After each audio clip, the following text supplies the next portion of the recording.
Ladies and gentlemen, I'm no meteorologist, I'm a theologian, but I want to tell you it's been a storm in America since Monday. This ship of this nation is going topsy-turvy. Anytime they release 1,200 convicted, violent insurrectionists who tried to take over the government, but we got black men who are being flushed in the prison pipeline. I'm telling you, this ship is in trouble. When it is that they are sending ICE agents into public schools in Chicago to arrest children and to put them in cages, this ship is in trouble. When it is last night they sent 500 armed military to the border of Mexico to aggressively push back those who are yearning to breathe free, and it doesn't matter whether it is women or children, they have been licensed to take force. This ship is in trouble. But I tell you, these church Negroes need to stop. These church Negro pastors who are the paraministry of the Democratic Party in the black community to keep the black community aggravated, to keep the black community ignorant, to keep the black community in a permanent, perpetual state of victimhood. Again, these are church plants. These are church plant pastors who do not preach the gospel of Jesus Christ. Jamal Bryant is the ringleader. He is the kingpin of the church plant pastors. This man gets up in the pulpit and lies constantly about what is going on in this country. ICE agents did not go into a school in Chicago and raid the place. That was a lie. But Jamal Bryant wouldn't tell his congregation that. His congregation is just as ignorant as he is because they want to buy into the lie. They want to buy into the excuse that I can't make it because of the white man, because of white evangelicals. White evangelicals are not your problem. You are your problem because you're listening to a church plant pastor like this who is lying to you, who is not preaching you the whole counsel of God. And as I've said over and over and over again, if you have iniquity in your heart, the Lord will not hear you. As soon as Jonah got on the ship, that's when the storm came. Ladies and gentlemen, I'm no meteorologist, I'm a theologian, but I want to tell you it's been a storm in America since Monday. This ship of this nation is going topsy-turvy. Anytime they release 1,200 convicted, violent insurrectionists who tried to take over the government, but we got black men who are being flushed in the prison pipeline, I'm telling you, this ship is in trouble. When it is that they are sending ICE agents into public schools in Chicago to arrest children and to put them in cages, this ship is in trouble.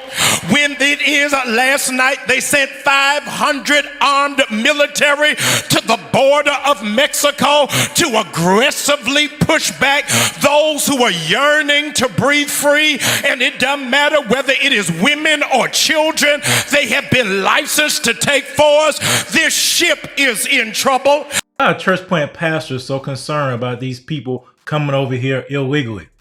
These folks think that these illegal immigrants is some sort of social justice, some sort of demonstration of Christian love. No, Jesus is against lawlessness. These people are lawless. They're breaking the laws. And on top of that, they're harming the very people you claim to be fighting for, sir.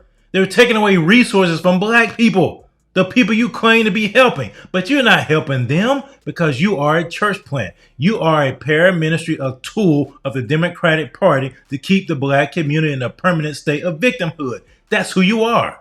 Anytime they said that DEI is now illegal, and if public schools teach black history, they will lose their federal funding, this ship is in trouble. Anytime they are intentionally trying to roll back all of the progress that we have made since the signing of the Civil Rights Bill, as if we are on an even footing, this ship is in trouble. Anytime they think we're going to go back to being 3/5 of a human being, this ship is in trouble. The ship is going topsy-turvy, and it's just been 6 days, and y'all sitting there as if you don't need God to do something for you. You better start opening up your mouth, getting in a posture of prayer to say, Lord, if we ever needed you before, we sure do need you now. And you know, the people I'm most saddened by are the folks in that congregation who's listening to that, who are biblically illiterate, who are cheering for a man preaching a black liberation, social gospel, anti-biblical gospel message, and they have no idea that they're headed down a path of destruction. That is the saddest part. But Jamal Bryant's congregation is not alone. You know, there's this thing that I just coined this phrase, a church plant virus. There is a church plant virus that is circulating throughout predominantly black churches in America. And it's very, very, very alarming and disturbing. You want to know why folk don't like to come around us? It's because we trying to clean fish before we catch them.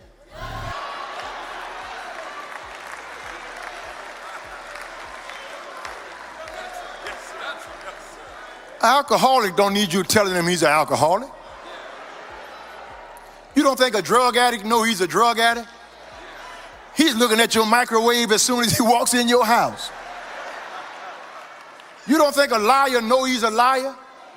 You don't think a sinner know he's a sinner? They don't need you telling them that. That's obvious. You telling a fish that water is wet. That doesn't make any sense. What they need from you is to get down off your Baptist, sanctimonious, acting like you ain't never seen perch,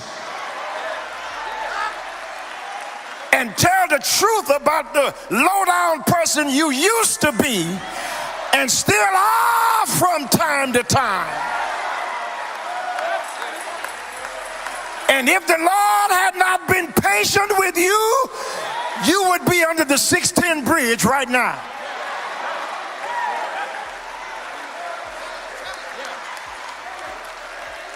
The only folk able to raise their hands in here this morning, the only folk able to shout in here this morning, I mean, not because nobody else is shouting or not because you're in a church, you are shouting. The only folk who can give God glory now is folk who know what it feels like to be lost and on your way to hell.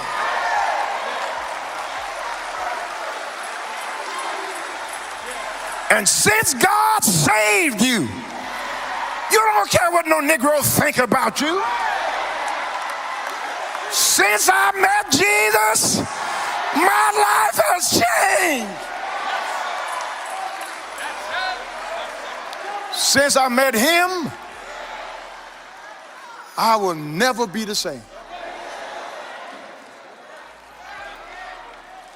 White Evangelical Church, I'm not calling on you to stop being holy. I'm calling on you to stop being a hypocrite.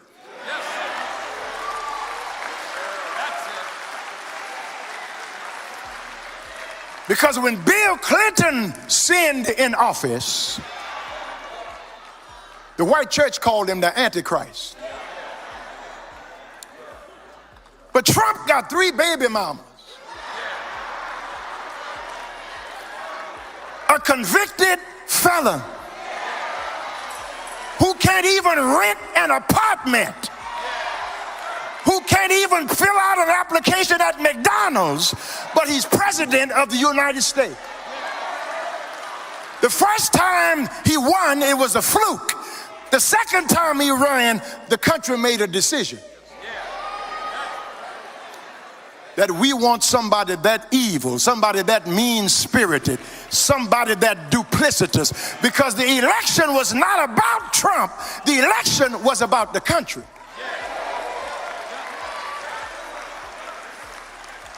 They've been wanting to get rid of diversity, equity, and inclusion. You want to know who's up to it? McDonald's, Walmart. Talk back to me if you can.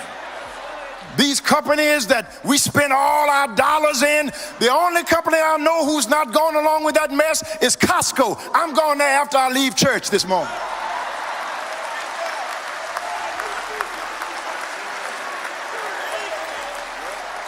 Because if I'm too black for you to hire me, I'm too black to give you my money. Black folk, it's time for us to wake up. The only thing white people understand is money.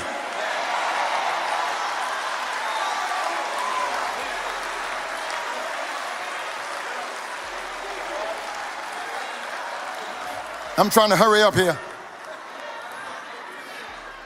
But to you who talking about, no, he ought not talk like that.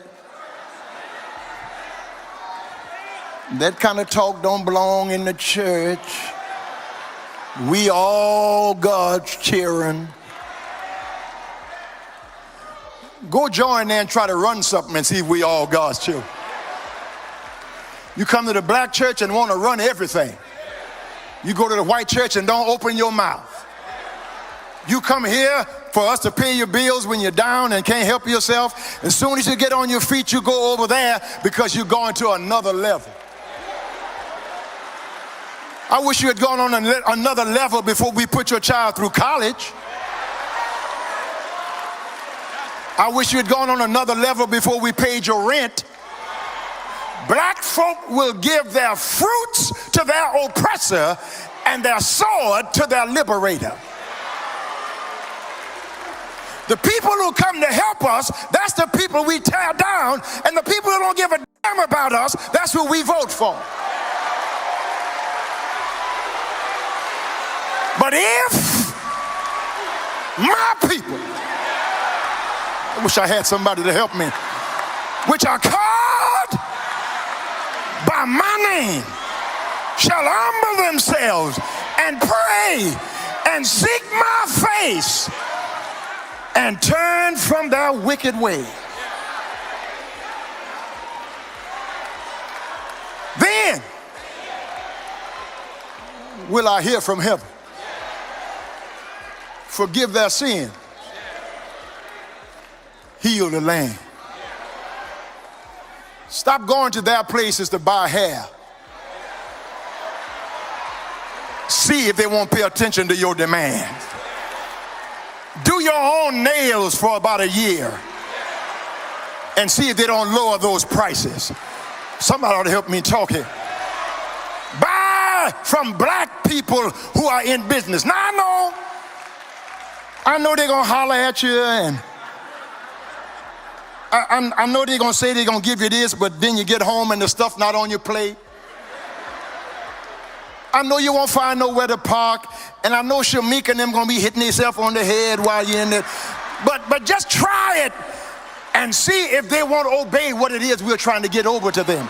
Because if I'm not good enough for you to hire me, I'm not good enough to spend my money in your place.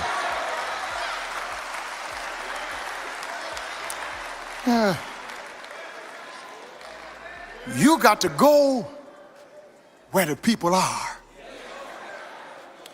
And then you got to meet them where they are. And see, this is why the black community, in particular, church Negroes, will never rise above their hatred for white evangelicals. They would never rise above their hatred for white evangelicals. Now, I know the white evangelicals can be hypocritical when it comes to how they treat Donald Trump in comparison to Bill Clinton. Yeah, I get all that. And I get what Pastor Terry Anderson was saying when it comes to buy from your own community. But why do you have to put it in that divisive language, sir? We're all one body. There's no black church, no white church. We're one church. But like I've said, the black church is that perverted strain. It's not Christianity. It's that perverted strain of Christianity that focuses on black liberation, that focuses on the social gospel. It doesn't preach the true gospel. It preaches another gospel, which is not a gospel at all. And so Pastor Terry Anderson and Jamal Bryant have been infected by the church plant virus. This church plant virus always points you. This church plant virus does two things. It makes you bend the knee to the agenda of the Democratic Party, and it makes you blame white evangelicals for your issues. That's what the church plant virus does. And they've been infected with it. And most of the people in their congregation have been infected with the church plant virus as well. They've been perverted. They're not practicing real Christianity. They're not practicing biblical Christianity. This is churchianity. This is black churchianity. And all it does is create victims. We're not victims. We are empowered for greatness.